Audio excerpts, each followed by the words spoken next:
Aleluia, Deus é bom. Abra sua Bíblia no Evangelho de Marcos, capítulo 15, verso 15. Nós continuaremos e encerraremos a nossa ministração hoje sobre redenção familiar. Crendo e compartilhando com a igreja que bem provavelmente o lar é o ambiente mais hostil que a gente possa enfrentar. O campo missionário de maior dificuldade para o cristão não é a África, não é o Afeganistão, é o lar. E eu sempre digo dizendo que a tentativa de ir à África fazer missões mais seja covardia do que valentia. Por quê? Porque nós podemos estar fugindo de uma responsabilidade diária. Por que covardia, pastor Anderson, se a gente está indo amar? Amado, que amor tem eficácia se ele é somente praticado por alguém que você nunca viu, que você não vai voltar a ver e com alguém que você não vai levar para casa? Por que o lar é o campo missionário mais hostil? Porque você tem que lidar todos os dias com a mesma pessoa e talvez essa pessoa não esteja merecendo seu respeito e seu amor. Seu pai, sua mãe, seu filho, sua esposa, seu primo. Então é mais fácil ir para a África, é mais fácil abraçar a prostituta na rua. Nunca viu, nunca vai voltar a ver e não há nenhum compromisso cotidiano. É leve. Que todo mundo vai morrer de amores num primeiro abraço. Oh, Jesus te ama. Oh, obrigado. Leva para casa. Porque o cotidiano nos revela. O cotidiano mostra que não somos tão gentis assim. O cotidiano tem dia mau. O cotidiano nos dá motivos para não amar. O cotidiano nos dá motivos para não insistir, permanecer, perseverar. Certa vez, discutindo com um missionário em Brasília, ele veio dizer que a igreja é hipócrita, viciada nas quatro paredes. Eu falei, não, macho. Não. Hipócritas são vocês, missionários. E olha que eu sou missionário há 15 anos, missionário de tribos urbanas. Eu falei, covardia. Covarde é você é covarde. Sabe por quê? Reclama da igreja. Critica pastores, critica denominações. Fala que a gente está desviado, fala que a gente é ladrão, fala que a gente rouba dinheiro. Mas onde que você vai tirar o dinheiro para sobreviver? Na oportunidade que nós damos a vocês de subirem no nosso púlpito e ficar choramingando lá. E eu falei, por que você é covarde, hipócrita? Porque você está indo lá para a rua dar sopa para alguém que nunca viu, não vai voltar a ver e não vai se comprometer. Por que eu sou herói? Eu sou herói. Você é covarde, mas eu sou herói. Porque eu estou voltando para a mesma igreja todos os dias para amar pessoas que não estão merecendo o meu amor. Eu estou voltando para casa para amar pessoas momentaneamente desagradáveis. Então amar o estranho é fácil. Então por isso que eu digo, eu desconstruo o entendimento missionário e eu até desenvolvi uma tese teológica chamada de evangelismo reverso, ide reverso. Porque o escrito grego, a língua original do Novo Testamento, o ide de Mateus 28 não é um imperativo verbal como é na língua portuguesa. Porque o grego tem uma vantagem acima de qualquer outro idioma. O grego tem a voz média. O português só tem voz ativa e voz passiva. Ou você realiza ou desencadeia a ação, ou é a vítima da ação. O grego não, tem a voz média. E como se replica a voz média? Quer você haja, quer você recepcione a ação, você é participante da ação. Então a melhor maneira de entender o id é indo. Ele não deu um imperativo id, porque isso estabelece até uma dicotomia. O empresário milionário da igreja se sente em crise, desviado, endemoniado porque está ganhando dinheiro. E diz, vou para o inferno. Amo a Deus, quero Deus, mas estou ganhando dinheiro e, ai meu Deus, o que é que eu faço? Esse imperativo estabelece essa dicotomia. Mas se nós tirássemos o imperativo, colocasse esse particípio, esse gerúndio, nós entenderíamos que o Senhor não está mandando a gente abandonar algo para começar outra coisa. O Senhor está dizendo, viva a vida, case, trabalhe, viaje, crie filhos, compre carro, dirija, corra, malhe, e enquanto você estiver vivendo sua vida, faça discípulos de todas as nações. Porque, amado, se todo mundo é chamado para fazer a obra de maneira integral e radical, quem sustenta a obra? Mas se todo mundo sustenta a obra, quem vai viver a obra de maneira integral e radical? O milionário empresário, sabia que ele é missionário? O púlpito não é meu, mas esse cheque aqui, ó, é meu. Estou financiando o ID de alguns, vai lá. Martinho Lutero, o grande reformador, já quebrou esse paradigma. Segundo Max Weber, um teólogo, sociólogo e protestante, que escreveu sobre o capitalismo, o bom capitalismo, o capitalismo capital, aquele que produz os bens de consumo. Ele queria entender onde começa o capital, o capitalismo, o não o selvagem, o verdadeiro, o que estabelece a saúde de uma sociedade. E ele vai afunilando sua análise sociológica até chegar em duas pessoas. Sabe onde ele chegou? João Calvino e Martinho Lutero, onde ele considera os pais do capital, porque eles lançaram a verdadeira ética do mundo dos negócios. O sapateiro chega para Martinho Lutero e diz, eu não sou teólogo nem pastor, como que eu posso viver para a glória de Deus? Você faz o quê? Sou sapateiro. Você vai fazer o melhor sapato e vendê-lo por um preço justo. Essa é a sua missão. Aí a gente ouve, dentro dessa cabeça radical, nesse imperativo do ID, diz, não entendi foi nada. Como assim? Ele pode glorificar a Deus fazendo sapato e vendendo sapato. Amado, eu sempre desconstruo dizendo, você quer comprar um sapato por R$500 sabendo que ele vale 50? Quer? Vai ficar feliz, aleluiado, orar em línguas? Vai? Vai ficar o quê? Chateado. Você sai do Brasil, a gente estava na França e eu na loja da Harley chorando. Ai meu Deus, se eu tivesse o poder mágico de reduzir essa moto, botar na minha mala e levar. Porque você chora, amado. Os nossos bens de consumo são mega, ultra power faturados. A gente compra um carro e paga mais 2 quase. Você vai na Bolívia, aqui só tem 30, lá tem 10 e 20, 30 e 40 e 50. Cada carro de filme aqui na Bolívia. E você fala, por que não posso comprar aqui e dirigir até o Brasil? Olha o que Martinho Lutero está dizendo. Você, cristão, filho de Deus, nascido de novo, ao fazer o melhor sapato e ser justo no preço, você está lançando um antídoto na economia da cidade. Você está jogando no mercado uma nova ética de trabalho. Vão fazer a pergunta mágica para você. Por quê? Aí você dá aquele velho sorriso, amado. Você vai vivendo o evangelho, a ética do evangelho, até que alguém pergunte, por que você faz assim? Aí você estufa o peito e dizendo, agora é a hora da pregação.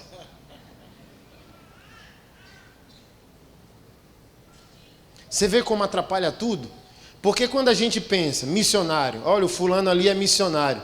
Eu não sei você, mas o quadro que vem na minha mente é um hippie, um camarada folgado, que não gosta de trabalho, que não está trabalhando, que faz pulseira, para arrumar dinheiro para fazer alguma coisa para Deus. Chega a me dar uma agonia assim, ó. Olha, o fulano é missionário, chega, tadinho dele. E quando eu vejo ele com família, que eu falo, meu Deus, essa mulher está sofrendo, como que eu posso ajudar ela? Olha que problema criam para a gente. Quando deveria ser diferente. Olha, aquele cara é missionário, mas ele é político. Olha, aquele cara é missionário, mas ele é advogado. Oh! Era assim com os morávios. Os morávios, há mais de 100 anos atrás, só enviavam um missionário formado e capacitado numa profissão, porque ele não era enviado para virar um hippie gospel, ele era enviado para colonizar, chegar através do mercado de trabalho, arrumar um emprego, cuidar da família e progressivamente influenciando a sociedade no qual estava inserido. Olha como o entendimento radical está prejudicando a gente como povo de Deus.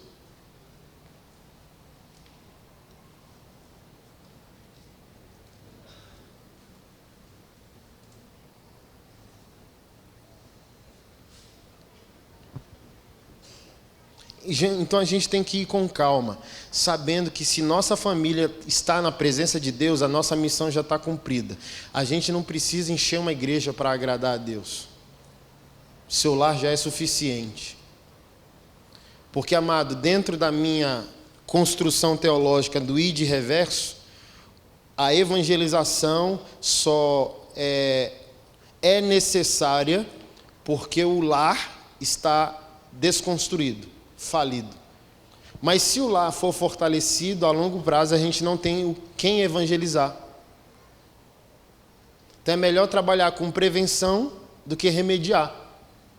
Porque, por exemplo, eu não sei você, mas eu gosto de aprender. Eu disse mais cedo, meus melhores amigos estão mortos. São os autores de livros. Gosto de ler. Porque uma leitura, às vezes, abrevia 10 anos de sofrimento. Eu quero aprender assim, Mark Driscoll, que é uma referência viva ainda, não está morto, ele diz, todo pastor, além de missionário, é missiólogo. Missionário é o que executa a tarefa, missiólogo é o que interpreta o contexto no qual a tarefa vai ser executada. Ele vai fazer análise do ambiente, análise social do ambiente no qual ele vai evangelizar. Então, eu parei com evangelização, sabia? Parei. E olha que a igreja que eu pastoreio começou num estúdio de tatuagem, há 13 anos atrás. Parei de evangelizar nas ruas de Brasília. Por quê, pastor? Porque eu começo a cantar para o cara que está na rua, ele pede o violão e termina a música. Eu começo a pregar e o cara termina o versículo, então eu tenho que parar e interpretar. O que está acontecendo aqui?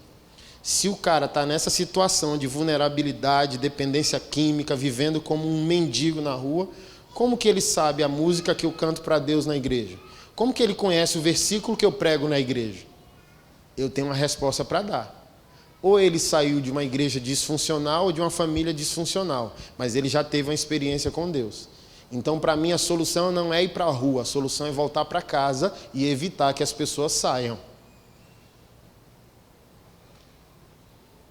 Porque, como eu disse, comecei a dizer ontem, não existe igreja perfeita, porque a igreja é o encontro coletivo de nossas individualidades. A igreja é o resultado de nossas famílias. Não existe igreja boa, igreja eficaz, sem famílias redimidas, famílias missionárias, famílias que erguem altares domésticos. Então a solução da igreja não é sair pela rua evangelizando o povo, é ser capacitada a voltar para casa e ser igreja entre si, na segunda, na terça, na quarta, na quinta, na sexta, no sábado, e o trem explode domingo, porque igreja não é lugar de crente encontrar Deus. Igreja é lugar de crente revelar seu encontro com Deus. Quem vem para cá domingo para encontrar Deus é quem não conhece Deus, mas quem conhece Deus vem para cá no domingo para revelar seu encontro com Deus. O apóstolo Paulo disse isso. Olha, quando vocês se reúnem, um tem salmo, um tem cântico, um tem doutrina, um ora em línguas, outro interpreta, um profetiza, o outro julga. Por quê? Ele está dizendo que não existe crente de mãos vazias. Eu vou repetir bem devagarzinho. O apóstolo Paulo, em outras palavras, está dizendo: não existe crente de mãos vazias. O crente não vem para a igreja para encontrar Deus. Olha que trem. A palavra diz que a igreja é a noiva de Jesus. Olha o que a igreja está dizendo. Eu estou divorciada há 6 dias e eu vou tentar me apaixonar por ele em um dia. Quem aqui é casado? Levanta a mão. Ó que trem doido. É isso que a gente está fazendo com Jesus. Segunda a sábado, longe, dizendo, vou ser romântico com meu cônjuge num domingo. Desencontro dele 6 dias e reencontro ele em um dia. É loucura, não é? Mas imagina, encontro com ele 6 dias. Quem aguenta a igreja num domingo? Quem aguentaria a igreja num domingo? A igreja no primeiro século não tinha templo. Franz Schaeffer relata que houve alguns templos, muito poucos, mas de irmãos, famílias que se convertiam, uma casa do lado da outra. Por exemplo, 4 casas, uma do lado da outra, as famílias se convertiam. E elas doavam a casa e as paredes eram quebradas. Então, pequenos templos eram encontrados na igreja cristã do primeiro século, bem pouco. Porque a gente lê templo e acha que o templo era da igreja. Mas o templo, no primeiro século, não era da igreja. O templo do Antigo Testamento nunca foi da igreja. Ele era judaico. Então, a igreja nunca adorou no templo. O pouco que a igreja fazia no templo era através do pórtico de Salomão. Era no pátio exterior. A igreja não podia entrar no ambiente judaico e adorar a Deus, não, e abrir e falar de Jesus, e nem Bíblia tinha. O cânon ainda não tinha sido concluído. Mas qual era a mentalidade da igreja cristã no primeiro século? Onde que está a igreja? Aí ele apontava para alguém, não para um lugar. Ele apontava para um povo, ele apontava para um movimento apostólico. Ele dizia, aquele cara faz parte da igreja, aquele cara é a igreja. Então, sem templo, a igreja cristã do primeiro século fez com que imperadores deixassem de dormir, preocupados. É por isso que Nero incendiou Roma e culpou a igreja. É por isso que ele incendiou as ruas de Roma através de cristãos incendiados na cidade. Se levantava cristão em troncos, como postes, e tacava fogo e ele ficava queimando a noite inteira. Sabe por quê? Porque, como diz Tim Keller, você não mata caras bacanas, você só mata ameaças. Então Jesus não era um cara bacana, Jesus era uma ameaça ao sistema político desse mundo caído.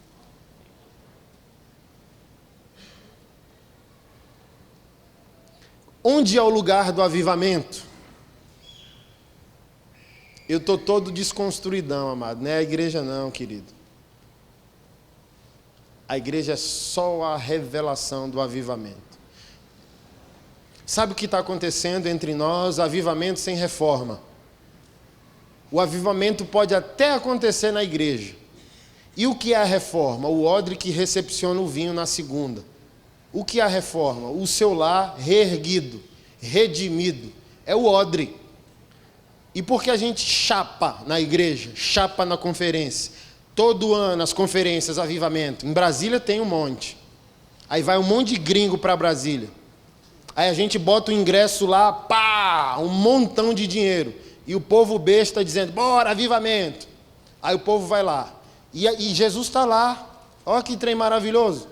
Você entra e as pernas tremem, Jesus está aqui, todo mundo cai no poder, e chapa, e ora em línguas, e sapateia, e vira do avesso, e anda igual o Poltergeist, a perna cospe fogo. É um trem lindo, amado. Mas eu conheço gente que frequenta conferência todos os anos, e o caráter nunca foi redimido. Eu conheço gente que cai no poder, mas nunca levantou no poder.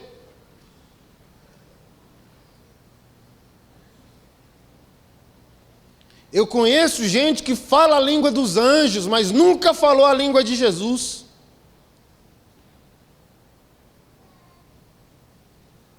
Sabe por quê? Porque não há reforma. E o vinho se perde. Avivamento sem reforma é como vinho derramado no chão. A conferência tem culpa? Não. ela é um botão, ela é uma ativação, ela é uma atualização. O problema não é a conferência. O problema não é a mobilização. O problema não é a igreja. O problema não é o culto. O problema é a falta de responsabilidade cotidiana para gerir o que acontece em momentos de mobilização coletiva. A gente vem para um culto como esse e é ativado. Aqui é o céu, concorda? Aí você sai daqui para uma filial do inferno no qual você não tem trabalhado nada para construir e redimir. Você investe tudo na igreja e não investe nada em casa. Aí você sai impactado daqui e encontra um parente surtado, tomado de ira, achando que você está vivendo uma hipocrisia sem fim, chateado com Deus, dizendo como é que Deus pode fazer parte de um negócio como esse.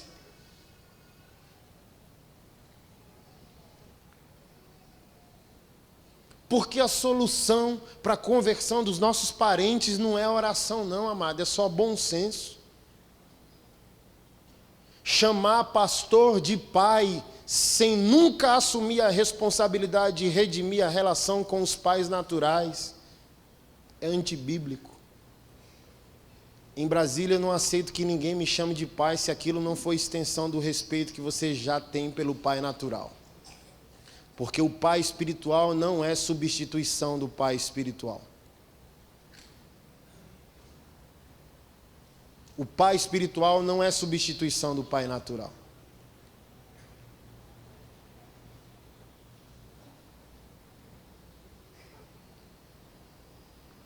Quem imagina? Sou pai de 3 meninos. Aí chega um camarada que não trocou fralda, que não levou para o hospital de manhã, que não chorou com as dores, que não criou. E meu filho, depois que eu crio ele com 15, 20 anos, 30 anos, chama um cara que entrou na vida dele de paraquedas e pode sair a qualquer momento de pai e nunca me tratou com respeito e dignidade. Que Jesus é esse? Então, se o meu filho vive isso, como que ele me incentiva à conversão? Praticando uma cultura de desonra. Só é verdade na igreja aquilo que é extensão do lar, amado. O respeito que você dá a mim como seu líder espiritual tem que ser reflexo do respeito que você tem já em casa.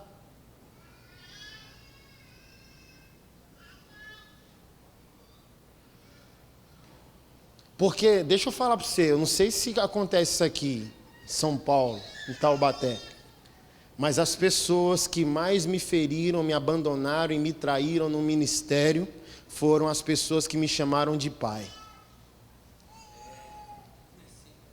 Tinha um, amado, que me chamava de paizinho. Nunca desceu assim, chega arrepiava assim a coluna. Você não aceita não, pastor? É claro que eu aceito, amado. Está lá. Timóteo chamava o apóstolo Paulo de pai. Não tem nenhum problema com isso. Mas primeiro, Timóteo não tinha pai. Quando Paulo fala sobre a avó e a mãe dele. Então Paulo era pai mesmo. Deixou entrar no lugar do pai que você não teve. Mas se Timóteo tivesse pai e chamasse Paulo de pai, nenhum problema. Se fosse extensão do respeito pelo pai natural. Porque a verdadeira paternidade espiritual diz: filho, volta no teu passado, apazigua, ressignifica e volta, tá bom? Cura teu lar, para depois fazer da igreja teu lar. Mas imagina, a mulher está enfiada na igreja, de segunda a segunda, e quer voltar para casa e achar o marido crente, porque ela está enfurnada na igreja orando. E não é a oração que resolve. É 1 Pedro capítulo 3, a querida irmã. Chega em casa e abre 1 Pedro capítulo 3. Mulheres, se o marido de vocês não responde à fé, que ele seja salvo sem palavra alguma, somente através do procedimento da sua mulher. Procedimento piedoso e interior, não investes, mas um espírito ensinável e quebrantado, como o de Sara, que chamava Abraão de Senhor. Aí a mulher diz: tem 10 anos, pastor, que eu estou orando pelo meu marido. É por isso, amado. Porque a Bíblia não mandou você orar. A Bíblia mandou você ficar calado. Olha que trem doido.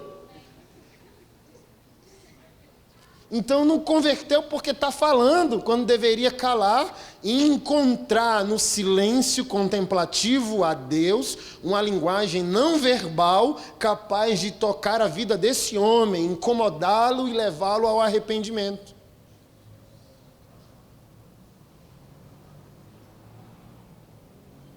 Como eu disse ontem, né? Atrás da igreja perfeita. Amado, só está atrás da igreja perfeita quem tem uma família disfuncional. Eu vou repetir.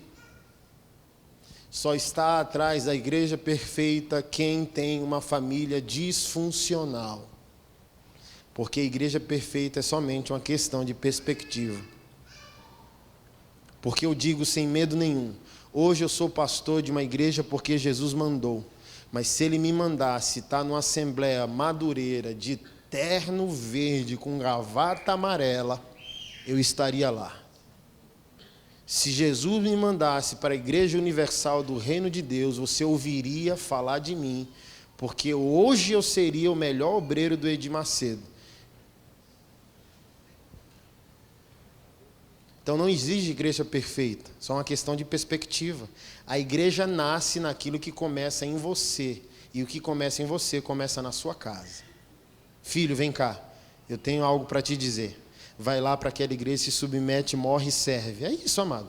Então eu não mudo de igreja porque eu quero. Eu não saio de igreja porque eu quero. Mas porque eu tenho alguém que manobra a minha vida, dirige minha vida. Sai, fechou o ciclo, vai para outro ciclo. Sai dessa congregação, vai para aquela. Fica aqui, mas Senhor, fica aqui. Amém, Senhor. Não tem essa, amado. Não tem crise. Então, crente não muda de igreja porque quer. Crente muda de igreja porque o Senhor assim o quer. E dirige. Sopra, não está escrito? O Espírito de Deus sopra.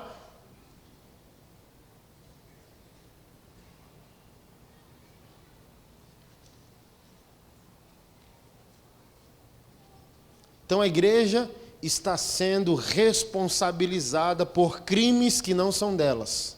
Que não é dela. A igreja está sendo responsabilizada por questões de nossa omissão. D.L. Moody, um grande evangelista do século passado, disse: quando você quiser saber se um homem é verdadeiro cristão, não pergunte ao seu pastor, pergunte à sua esposa. Oh, decantaramana. Trem bom, né? Será que eu posso ter uma conversa com a sua esposa? Será que eu posso ter uma conversa com seu filho, perguntando sobre você? Será que eu posso perguntar ao seu pai quem é você?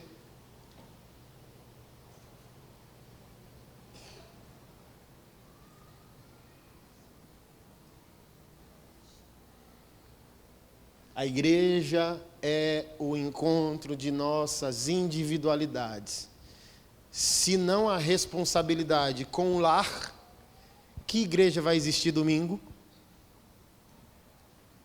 Se todo mundo se engalfinha durante a semana, se xinga, se ofende, se insulta, se omite durante a semana, o que vai ter na igreja domingo?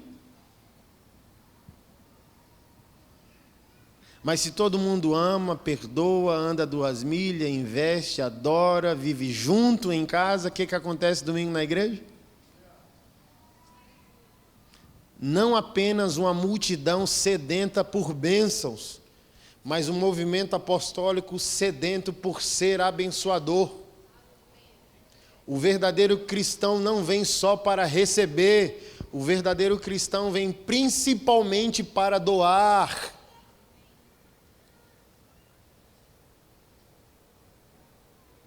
Hoje existe muita conferência livre e discussão sobre a relevância da igreja. E onde está escrito na Bíblia que pode existir igreja sem relevância?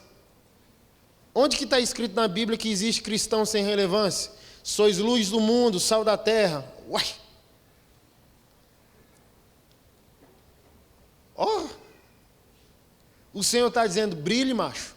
O máximo que você puder, incendeie, queime o máximo que você puder. Você é responsável em gerar sede nesse mundo. E a boa notícia é que eu sou a água que mata essa sede. Não se acende uma luz e esconde essa luz. Brilhe. Brilhe ao ponto de ofuscar.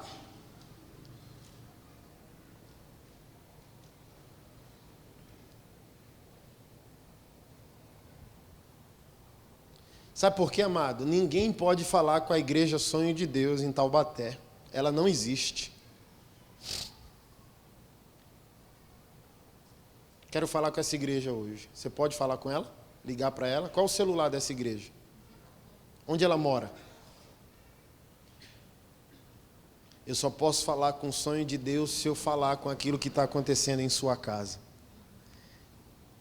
Eu só posso falar com o sonho de Deus falando com o DNA do povo dessa casa. Eu só posso falar com o sonho de Deus falando com aquilo que você é segunda, porque você permitiu que aquilo que acontece no domingo toque sua vida, mude sua vida, reforme sua vida, envie sua vida.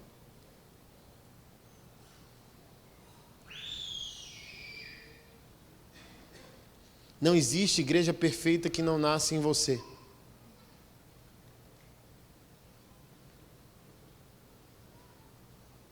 E também não existe igreja imperfeita que não esteja nascendo em você. Sabe por que a igreja não está bem? Porque não está bem a partir de você. Sabe como a igreja pode ficar bem? Se a igreja ficar bem a partir de você, coisa linda.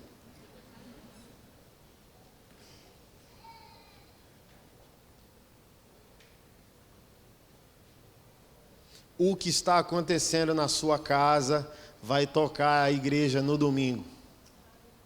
Olha que trem libertador.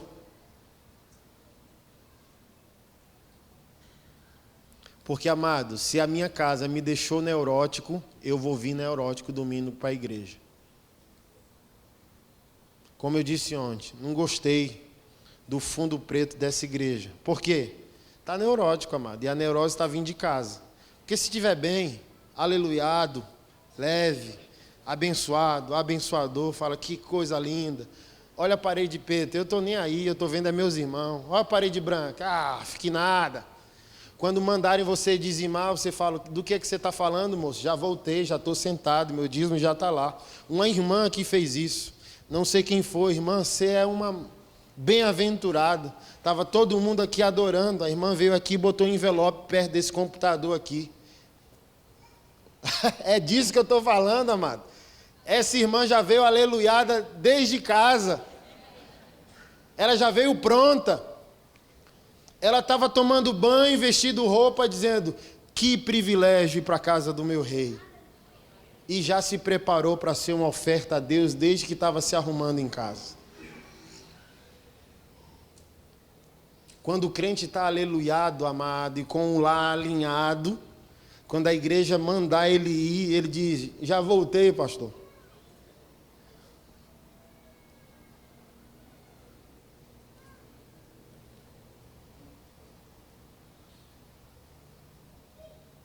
Você só cria problemas para a igreja se esses problemas estiverem acontecendo em sua casa. E aquele que oferece soluções para a igreja é porque está oferecendo soluções para o seu próprio lar. Aquele que perdoa o irmão é aquele que está perdoando o cônjuge, perdoando o filho, perdoando o pai, perdoando o passado. Está se resolvendo fora da liturgia.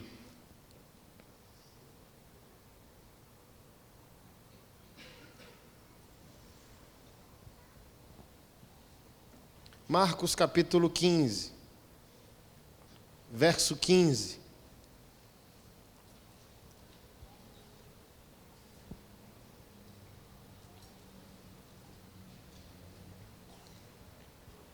E amado, eu não quero que doa não, tá? É só botando dente no seu cérebro. Você mastigar melhor a palavra. O apóstolo Paulo diz que a tristeza segundo Deus gera arrependimento e arrependimento que gera salvação. E a tristeza segundo o mundo gera morte. Então eu não quero ferir você. Quero aleluiar você.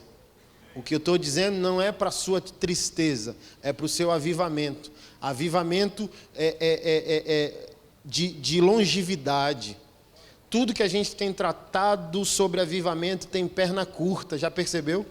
Começou na conferência e morreu na segunda, porque a gente fica de nostalgia. Olha a mobilização, a conferência, a gente ficou aleluiado, mexido, tocado, principalmente quando vem um gringo. Eu sou grilado, amado. Eu leio muito, viajo, gosto de ver outras igrejas, gosto de ir em conferência. Mas pense num negócio que eu fico bolado. É crente injusto. Está numa igreja local, ouvindo a mesma palavra há 5 anos. João 3,16. O pastor está se esgoelando, pregando aquilo para você, 5 anos. Aí a gente faz a conferência e traz o gringo. Aí o gringo diz, abre a sua Bíblia, irmão. Aí o gringo, quando a gente fala o inglês errado, tira a gente de tempo. Aí o gringo fala português errado, a gente acha até bonito. Abre a sua Bíblia, irmão. Em João 3,16, cara. Uau! Uou! Uou! Uou! Amado, isso não agrada a Jesus não, irmão. Isso é injusto, amado. Mas deixa para lá, é conversa de uma outra pregação. Mas o cara está aqui, chapado, arrebatado no poder. Mas ele não tem odre. Ele está bebendo vinho, recebendo vinho, cheio de vinho, mas segunda-feira vem. Como ele não tem odre, o que está acontecendo? O vinho vai caindo. Aí terça, e ele diz, ai como a conferência foi.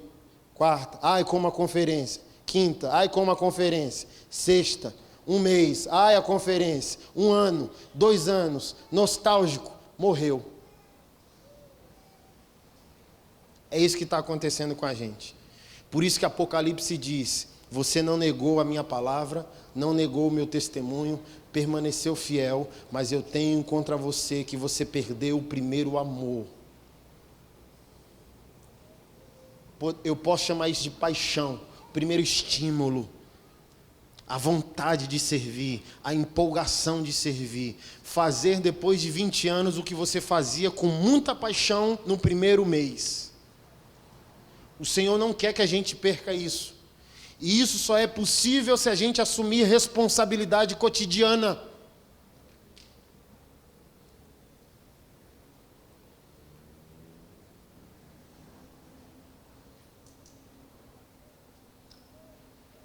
E dói, amado. Eu ouço esses gringos que vêm, amado, e não é xenofobia, não. Amado, eu não troco você por ele, não, amado. Um monte de caba bom no Brasil, amado. Gente profunda, gente avivada, gente séria. Eu não troco você por um gringo, nem que a vaca tussa. Tem amigos sérios no Brasil que eu passo sentado. Olha como o caráter dos líderes brasileiros deveriam ser verificados. Onde que você encontra líder brasileiro, pastores brasileiros sentados ouvindo?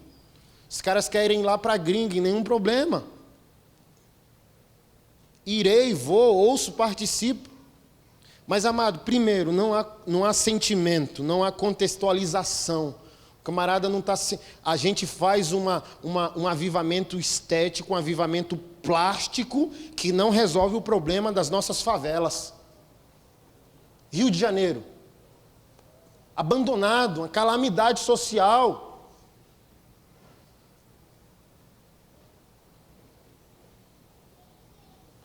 E uma das primeiras coisas que um avivamento produz é apaziguamento do coração humano. Então olha que conceito de avivamento abstrato.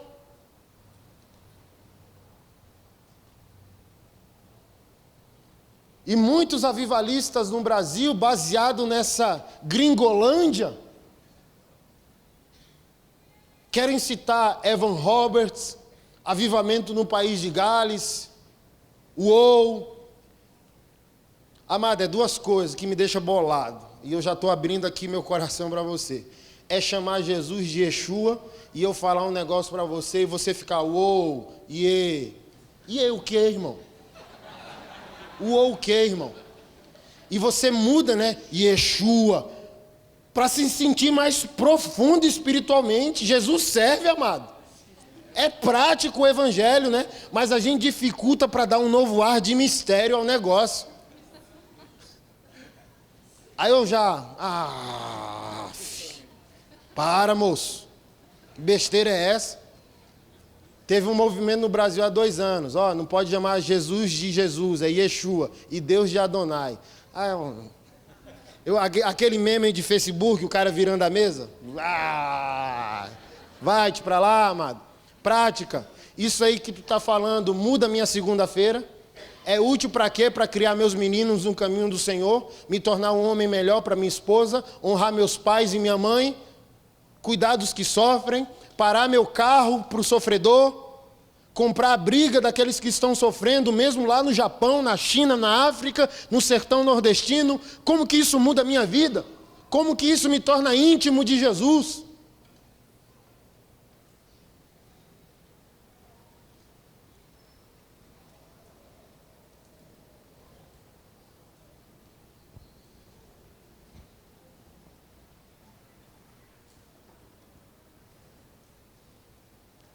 Que, amado, se você concordar comigo, Jesus era objetivo, pragmático. A mulher samaritana quis discutir teologia. Lembra? Os meus pais dizem, seus pais dizem, e Jesus, esquece isso, mulher, qual é o teu nome?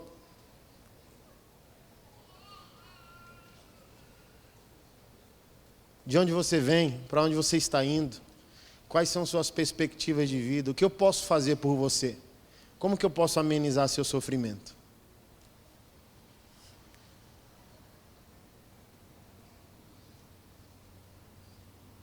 Por isso que Jesus falava a língua do povo. Parábolas cotidianas. Plantar, colher, uma dona de casa que varre a casa e pede sua moeda preciosa. Olha só. Teologia de verdade é viver. Porque lá na favela do Rio de Janeiro, João Calvino é biscoito recheado, amado. Ninguém quer saber, não há utilidade. Martinho Lutero é uma marca de refrigerante, é? Ninguém quer saber disso, amado. As pessoas querem resolver seus dilemas. As pessoas querem ver Jesus palpável. As pessoas querem ver ações práticas que aliviem seu sofrimento. E onde isso se torna viável? A partir da sua casa. Se você estiver fazendo isso pelos seus, você fará com qualquer outra pessoa. Marcos 15:15, né? Pelo amor de Deus, né? Tem 1 hora que eu estou mandando tu abrir lá, né? Então Pilatos, querendo agradar a multidão, soltou Barrabás e, tendo mandado espancar Jesus, entregou-o para ser crucificado. Os soldados levaram-no então para dentro do palácio, que é o pretório, e convocaram todo o destacamento de soldados. Vestiram-no com um manto de púrpura e puseram-lhe na cabeça uma coroa de espinhos que haviam feito. E começaram a saudá-lo. Viva o rei dos judeus! Batiam-lhes na cabeça com um bordão, cuspiam-lhe e de joelhos adoravam-no. Depois de zombarem dele, desse modo, despiram-lhe o manto de púrpura e vestiram-lhe roupas. Então o levaram para fora a fim de crucificá-lo. E obrigaram um homem. Repete comigo. E obrigaram um homem. E obrigaram um homem. Que passava por ali, vindo do campo, a carregar-lhe a cruz.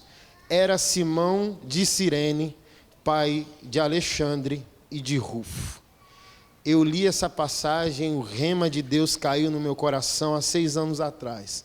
Alexandre e Rufo, parei. Essa carta é escrita mais ou menos 50, 60 anos depois da morte de Jesus. Aí eu falei, por que Marcos cita Alexandre Rufo? Quem são esses caras? Aí parei, fui na minha biblioteca, 10 versões bíblicas, chave bíblica, dicionário. Eu vou na captura de Alexandre de Rufo. Porque se disse pai de Alexandre Rufo, o cara não é o pai, o cara é Rufo e Alexandre. Se ele citou Alexandre e Rufo, a igreja sabia bem do que se tratava. Então eu tinha que saber quem era Alexandre Rufo. Eu fui atrás. E o que é emocionante? O homem, e desde ontem nós estamos falando isso, foge de suas responsabilidades. O sacerdócio doméstico, espiritual, social e congregacional é primeiramente do homem. O homem ativa todos os outros. Quando uma mulher vai para a igreja, o marido não vai, geralmente os filhos ficam em casa junto com o pai, porque, como eu disse ontem, a mãe cria para si e o pai cria para um destino. Então, sobre o futuro, a responsabilidade está mais com o homem do que com a mulher. A mulher sempre chama para si. Para a mulher, o filho nunca tem idade.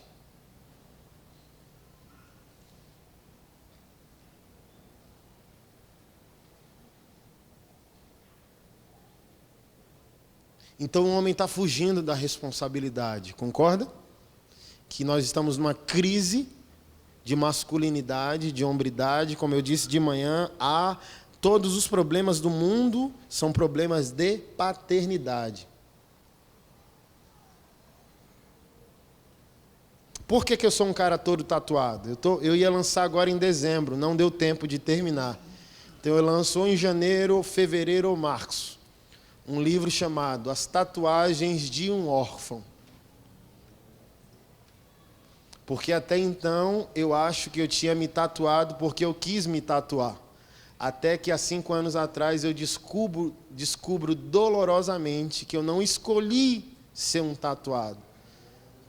Tatuar-se foi um grito de pertencimento, empoderamento, autoproclamação. Eu quis me defender porque ninguém jamais me defendeu. Eu quis ser porque ninguém jamais disse que eu sou. Estou sofrendo desde que eu nasci, passei fome metade da minha existência até agora, metade dos meus 36 anos foi fome e sofrimento. Bullying, 15 anos com corpo de 7 anos. Atrofiamento por falta de estímulo hormonal.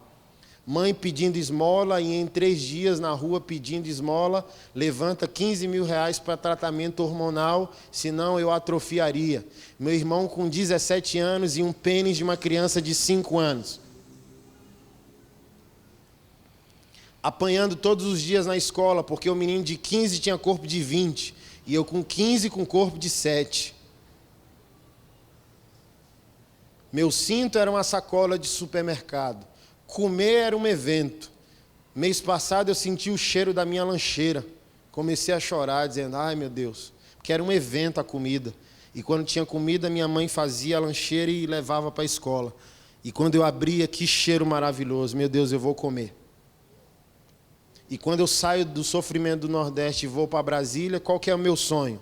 Sentar em minha orfandade e poetizar.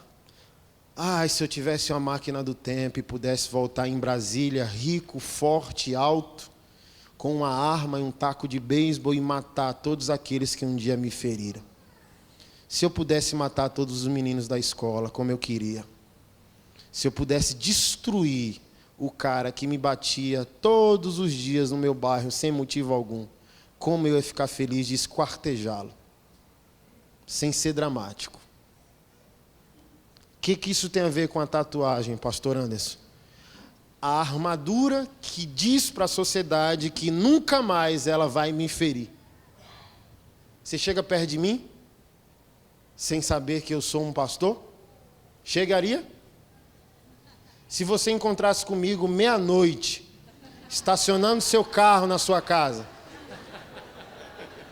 você ia dizer aleluia ou ai de mim? Hã? Ia dar uma rajada de língua estranha ou ligar para a polícia?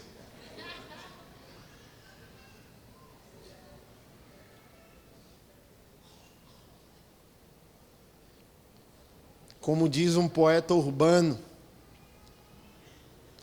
agora eu não sou mais a carne, eu sou a navalha.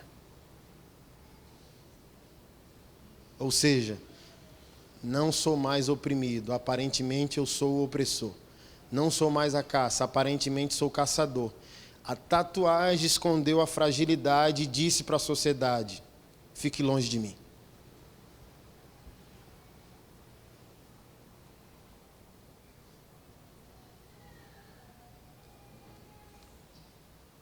Então eu sou um tatuado pela ausência de alguém que era responsável de dar identidade, proteção, provisão e destino. Vai lá, meu filho. Vai, meu filho. Seja melhor que eu. Seja maior que eu. Seja mais frutífero que eu. O sonho do meu irmão era matar meu pai. A sorte do meu pai é que Jesus encontrou a gente antes. Olha só, eu odeio pimentão. 3 coisas que eu odeio na minha vida: pimentão, piqui e beterraba. E cheiro verde, 4. Eu odeio pimentão. E eu lembro que o meu pai, uma vez, sentado comigo, eu odiando pimentão e ele ama pimentão. Ele comia pimentão cru. Eu sentei do lado dele, amado, comendo pimentão e diante do Senhor. Eu não estou inventando. O pimentão tinha gosto de maçã. Para você ver o poder da paternidade.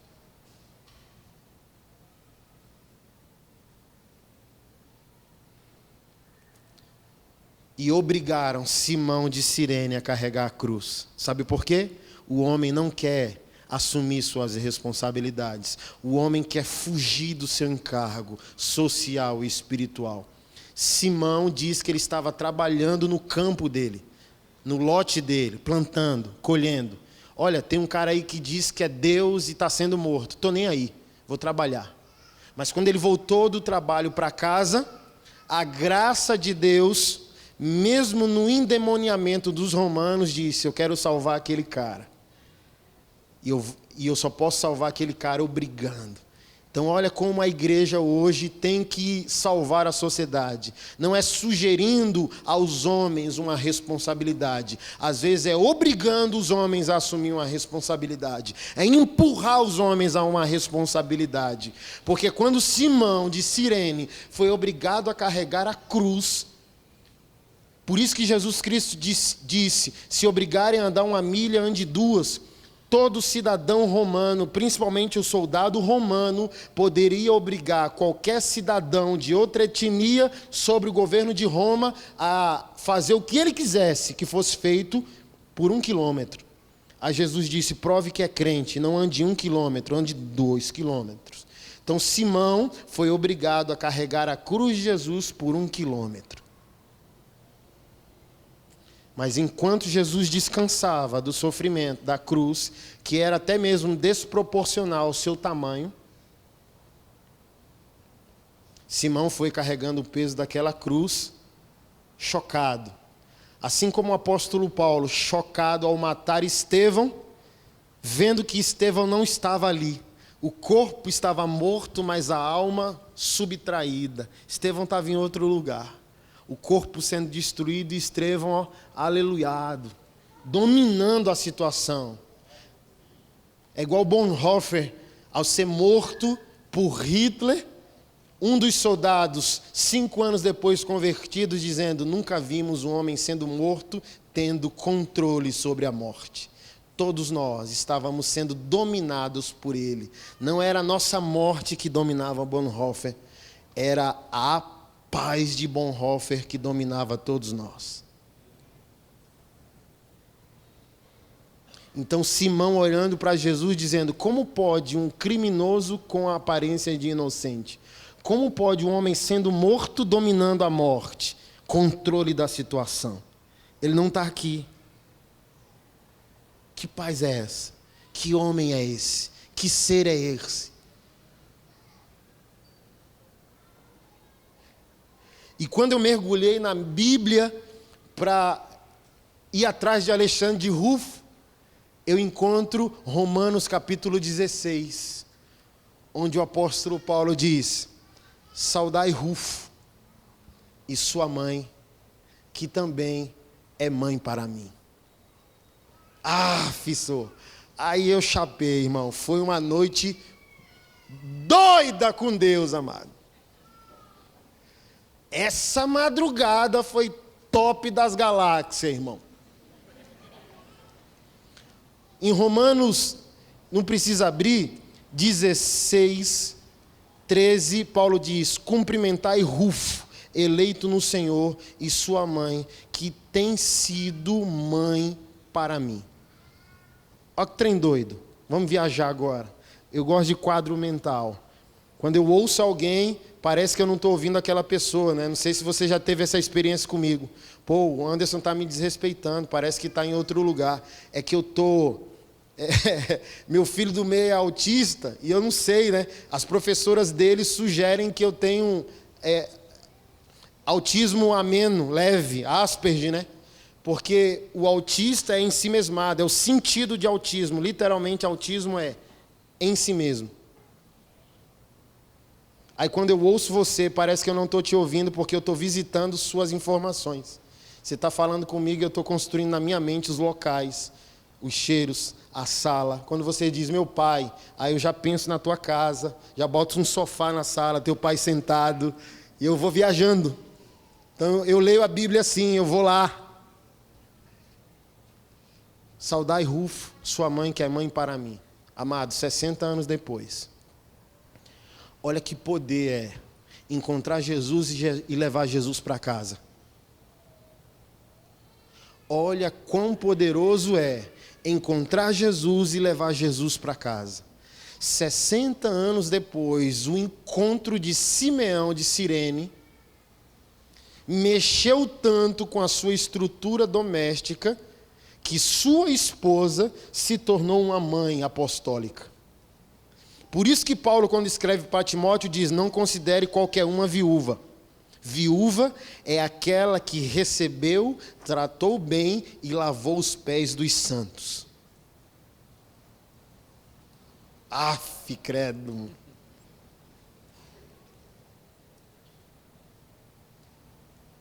Um apóstolo que escreveu 70% do Novo Testamento, que evangelizou um continente com a equipe com menos de 10 pessoas em menos de 3 anos, diz que uma mulher, naquela cultura, que não era contada, a multiplicação dos pães e dos peixes de 5.000 homens, com exceção de mulheres e crianças. Então, mulher não era nada naquela cultura, até Jesus e Paulo entrar na jogada.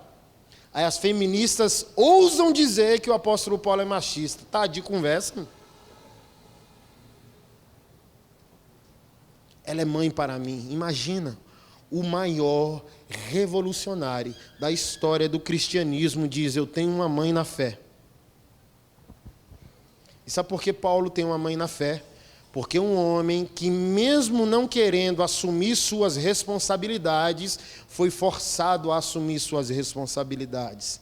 E levou o impacto desse encontro para a sua casa. E na sua casa falou daquela novidade. Eu conheci um homem considerado criminoso que parecia ser inocente.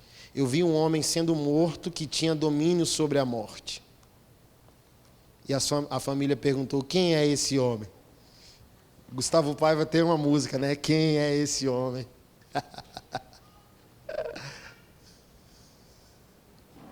Esse homem é Jesus. E aquilo revolucionou a família. 60 anos depois, não há muito relato na Bíblia sobre Alexandre Rufo, mas porque foram citados, eram jovens de consideração no meio da igreja. Homens jovens estimados, respeitados, benquistos, família com respaldo.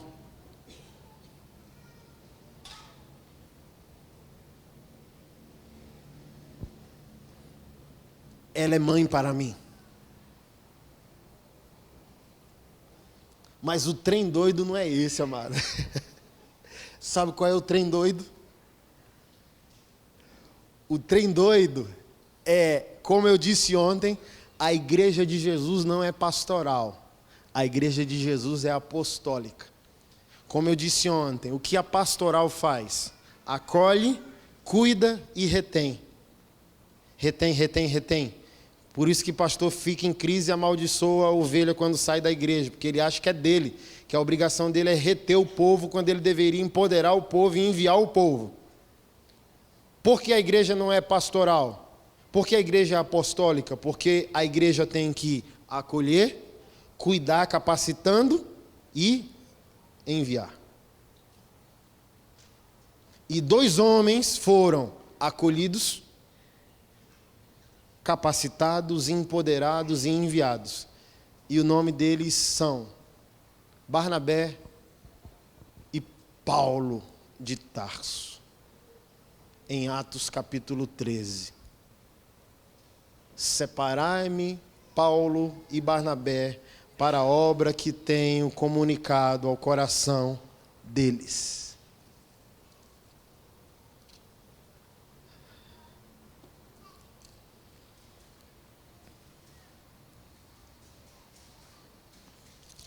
Só um minutinho.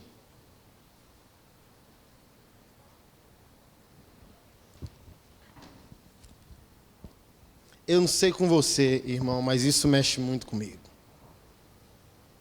Isso prova para mim que a nossa função não é congregacional, nem litúrgica, é cotidiana.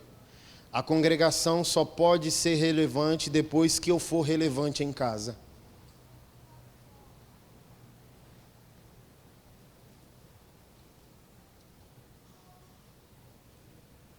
É por isso que tem aquele dilema, aquela folclore que eu repreendo e lanço por terra. Os filhos dos pastores são os piores. Já ouviu isso? Está amarrado, repreendido e lançado por terra e pisado. Mas sabe por que isso acontece? Porque o pastor entrega a sua fé totalmente à liturgia, sem levá-la para o cotidiano, sem levá-la para casa. Cuida de todos e não cuida dos seus. Salva a família do outro, perdendo a sua.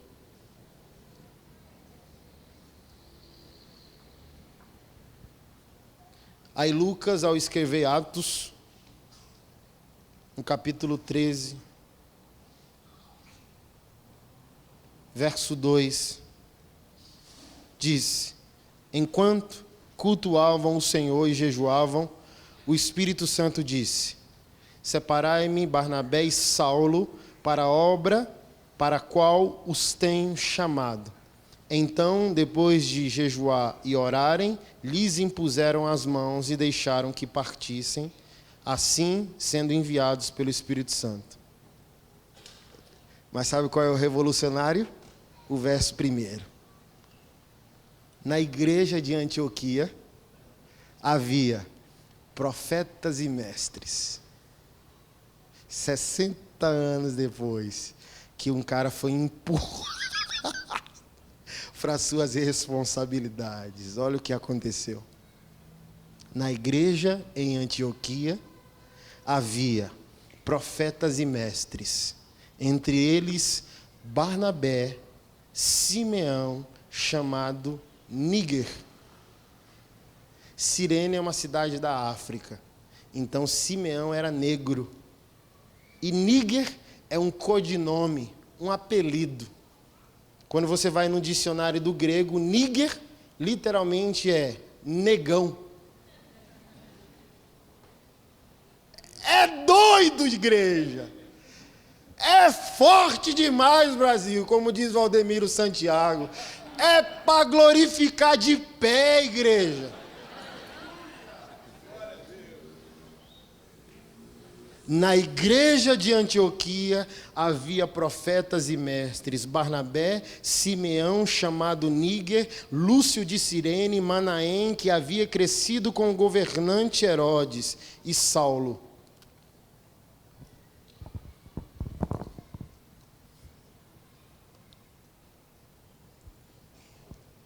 Se não bastasse a esposa de Simeão ter se tornado mãe espiritual de um apóstolo, esse mesmo Simeão ou era mestre ou era profeta na igreja cristã do primeiro século. Sabe por quê? Porque foi ensinado que todo homem que carrega a cruz de Cristo, mesmo que a força, precisa ter consciência de suas responsabilidades domésticas. Leve Jesus para casa.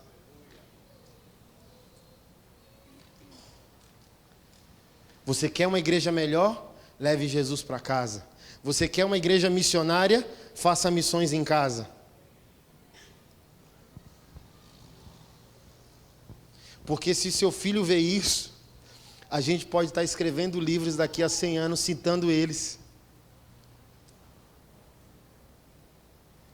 Você hoje pode ser o livro sendo escrito para que os seus netos leiam.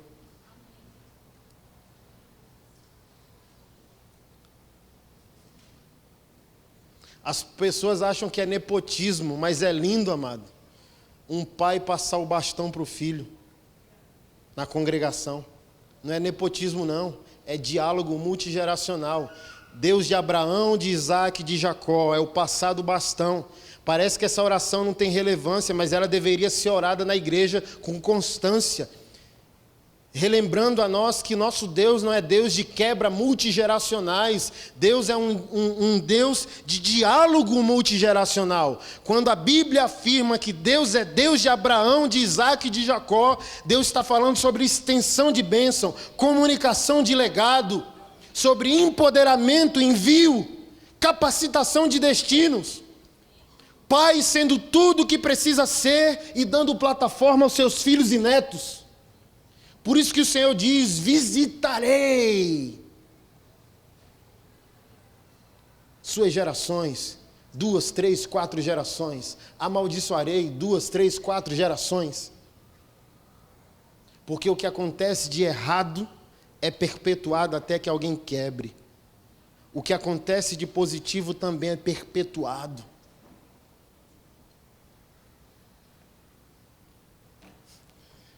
Cara, o bicho foi empurrado, obrigado a carregar a cruz de Cristo, e ele ordenou o apóstolo que fez com que o evangelho chegasse até você. Olha que dramático isso é.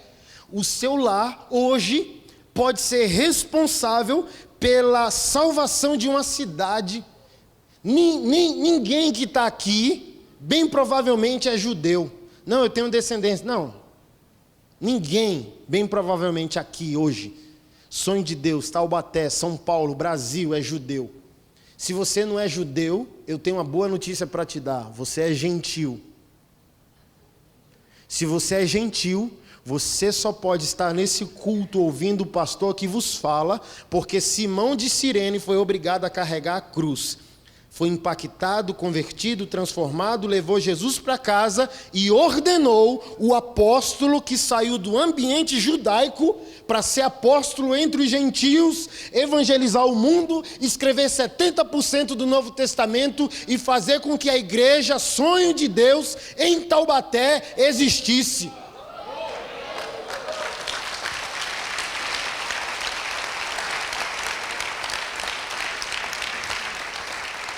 Sem Simeão de Cirene, Igreja Vivo por Ti em Brasília não existiria. Igreja Sonho de Deus em Taubaté não existiria. Bola de Neve, Presbiteriana, Assembleia de Deus, nenhuma igreja existiria, na verdade, sem Simeão de Cirene.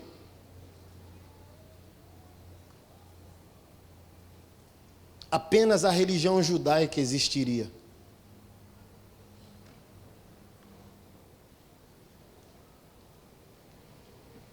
Então sai das tuas crises, sai das tuas infantilidades. Assume responsabilidade, ergue o altar e deixa Deus usar a tua casa para a evangelização do mundo. A tua casa é instrumento redentivo e colonizador nas mãos de Deus. A tua família tem um propósito, o teu casamento tem um propósito, a criação dos teus filhos tem um propósito, há um destino profético, apostólico para vocês, para cada um de vocês. Um divórcio é a morte de uma mini civilização. Um propósito deixa de existir quando uma família termina. Um propósito passa a existir quando uma família começa.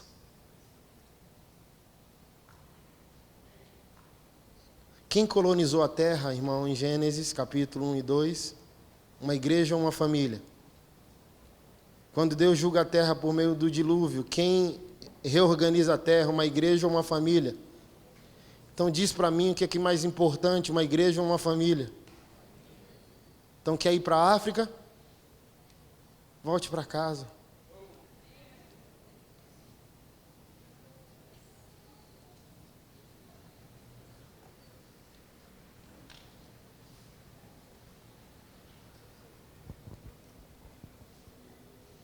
Tem uma missão? Volte para casa.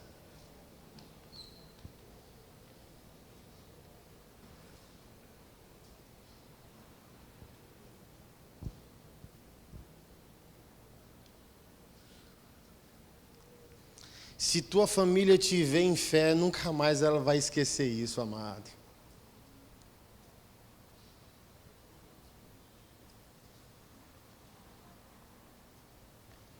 Se os teus filhos te veem em fé, nunca mais eles vão esquecer. Se o teu cônjuge te vê em fé, nunca mais eles vão esquecer. Ore em casa, adore em casa, se humilhe em casa, perdoe em casa.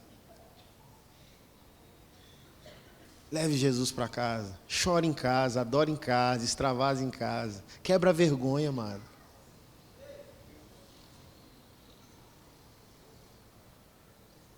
Uma vez eu fui no Verdurão, aqui é Verdurão também, onde vende verdura, fruta.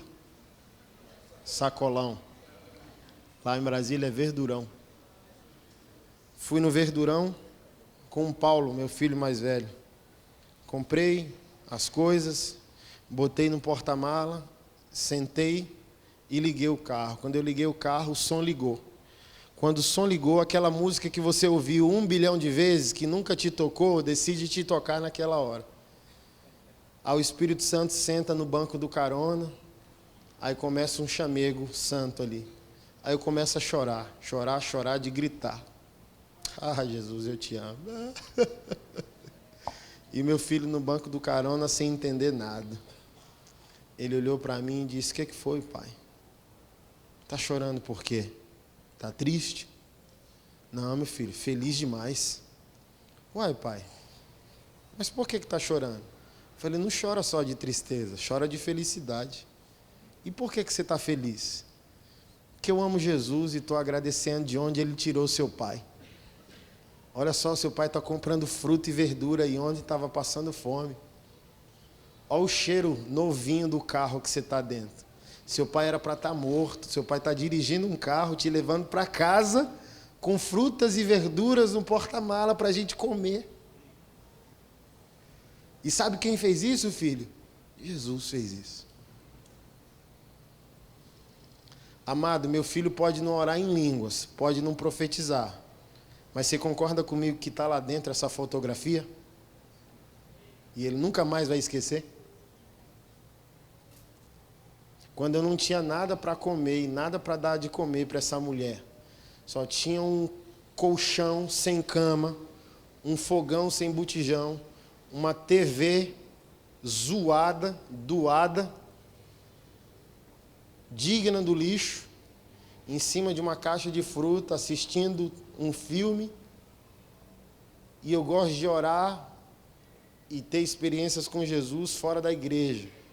Como eu disse, aqui não é lugar de crente encontrar Deus. Então eu gosto de adorar a Deus por aí.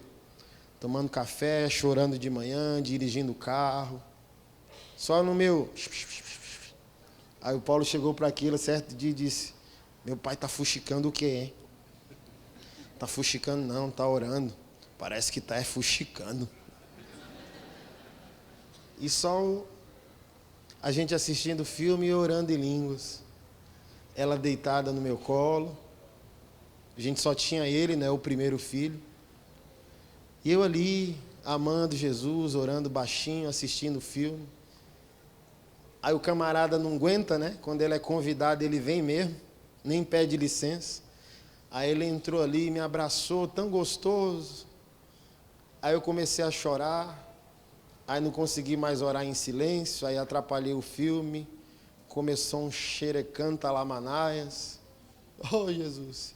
E comecei a orar por Keila. Keila deitada no meu colo, não orou junta, não levantou. Do jeito que estava deitada, continuou deitada.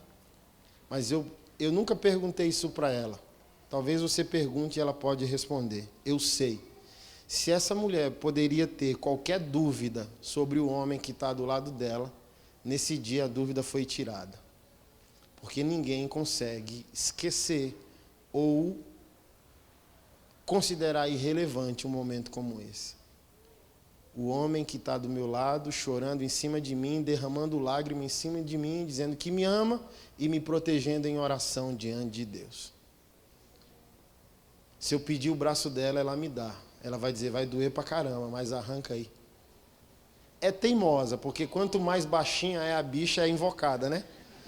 Quanto mais uma mulher é alta, mais ela é tranquila, né? E quanto mais ela é baixinha, mais a bicha é braba. É invocada essa baixinha. Mas ela teima um dia e depois ela dá o braço, arranca o braço. Bora? Bora. Então a gente discutindo que plano de saúde ia contratar, e a gente parou, começou a rir. Meu Deus, a gente estava comendo biscoito, creme crack, tomando café sem ter o que comer. Vamos parar de besteira? Está discutindo se é Bradesco, Unimed. Estava morrendo ontem. E ela diz, que saudade daquele tempo de milagre. Eu falei, tá amarrado. Quero voltar para lá, nem... Ela me pediu dinheiro para cuidar do cabelo dela, isso há 8, 9 anos atrás, amado. Eu ri, entrei no banheiro para chorar, dizendo, Jesus tem misericórdia de mim. Tenho 10 centavos para comprar pão. Como que eu posso cuidar da minha mulher com esse sentimento de impotência aqui? Faz isso comigo não. Mas foi tempo de milagre, amado. Gente bater na porta, dizendo, eu estava orando, Deus mandou vir aqui.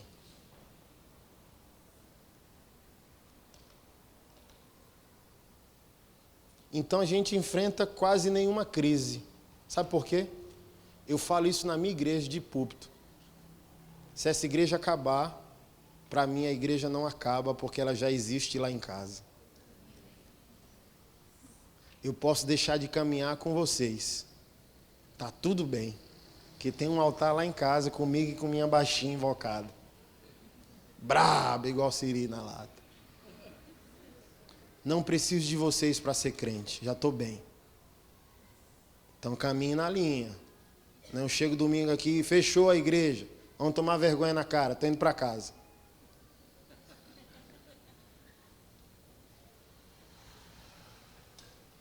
E eu encerro dizendo isso. Quando você vê uma igreja ruim, olhe para as famílias. E você vai ver que a culpa não é da igreja. A culpa é desse vício consumista de querer uma nova palavra, uma nova conferência, um novo livro, uma nova versão. É só uma questão de perspectiva. O cara está vindo ruim lá da casa dele, culpando a igreja por um crime que não é dela. Que a igreja está bem, amada. A igreja é aquilo que a Bíblia afirma sobre ela. Sem ruga, sem mancha, sem mácula, perfeita. Ela é a noiva de Jesus. Somos nós que estamos sujando o vestido dela. Somos nós que estamos rasgando o vestido da noiva. Ela não é culpada, nós somos culpados. Por falta de responsabilidade, omissão, falta de postura, falta de fruto, falta de verdade em nossos lares.